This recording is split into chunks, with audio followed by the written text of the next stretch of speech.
Recently, Honorable Nyal Deng Nyal gave an interview that opened many eyes and raised top questions about unity, leadership, and the future of South Sudan.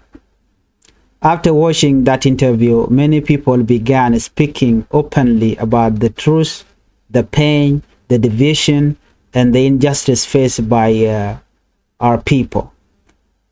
It is very clear that a large number of South Sudanese still carry hate, especially toward the Nuer community, for no real reason. This hate is not natural. It has been built through political lies, tribal division, and year of manipulation. But let's speak the truth. Dr. Riek Machar has always wanted a better South Sudan. He dreamed of a nation where all tribes live together, develop together, and share leadership equally. Yet, instead of being supported, he and his people have been targeted repeatedly by the regime in Juba. We all saw what happened in 2013, the tragedy, or that tragedy that could have been avoided if only President Salva Kiir Mayardit had listened to Dr. Riek Machar. But instead, fear and mistrust led to disaster. Kiir believed he would lose power. He feared Machar's popularity and the people's desire for change. That fear turned into violence, and thousands of innocent South Sudanese died because of political greed. Families were destroyed and generations of young people lost hope just because Kiir refused to allow Dr. Machar to contest in national elections. Now in 2025, the story continues.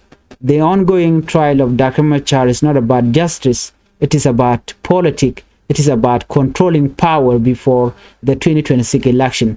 The regime knows that the Nuer population, if left united and alive, that could change the political balance of South Sudan as a country through their vote.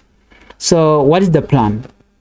The key plan is to reduce their numbers, weaken their strengths, and silence their leader. This is not justice. It is a political move. But we thank Honorable Nyal Deng Nyal for his honesty. His word opened the eye of millions. He confirmed what many have been saying quietly, that the trial, the arrests, and the political games are not about peace or law, but about power and control. He reminded South Sudanese that the truth cannot be hidden forever. Every action, every lie, every injustice will one day come to light. Peace cannot come from guns. Peace cannot come from fear or lies. Peace began when the truth is spoken, when the leaders start working for the people, not for their own position. The youth of South Sudan are the key to peace. They must refuse to hate each other because of tribe. They must unite as one people, not Nuer, not Dinka, not Chuluk, but as South Sudanese. Only then will true peace be possible. Dr. Machar's vision has always been peace through justice and equality. He has never called for war. He has always called for reform, for fairness, for a government that served all, yet he continued to be treated as the enemy. But remember this, history always clears the name of the innocent, and the truth, no matter how long it takes, will always rise above lies. As we move toward 2026, the youth must stay awake. Don't be fooled by political propaganda. Don't fight your brother. Don't let anyone use you to kill your own future. Ask yourself, who benefit when South Sudanese fight each other? Who win when Nuer and Dinka or Shuluk and Bari go to war? It is not the youth. It is not the poor. It is the politician sitting in power. The youth must say enough is enough. Enough to tribal hate. Enough to manipulation, enough to killing our own dream. And let us build a South Sudan where everyone has a place, where no one is targeted for being who they are or for belonging to a certain tribe. Let's make sure 2013 never happen again.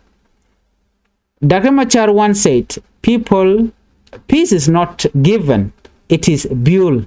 That means it is our job, all of us, to build it, even when it is hard, even when others tried to destroy it. Let us stand together, tell the truth, and fight for the future of South Sudan with your voice, not with gun. To Honorable Nyal Deng Nyal, thank you for speaking out. You have shown courage in telling the truth, and to the youth of South Sudan, let's take that truth and turn it into unity. Thank you for watching, and bye-bye.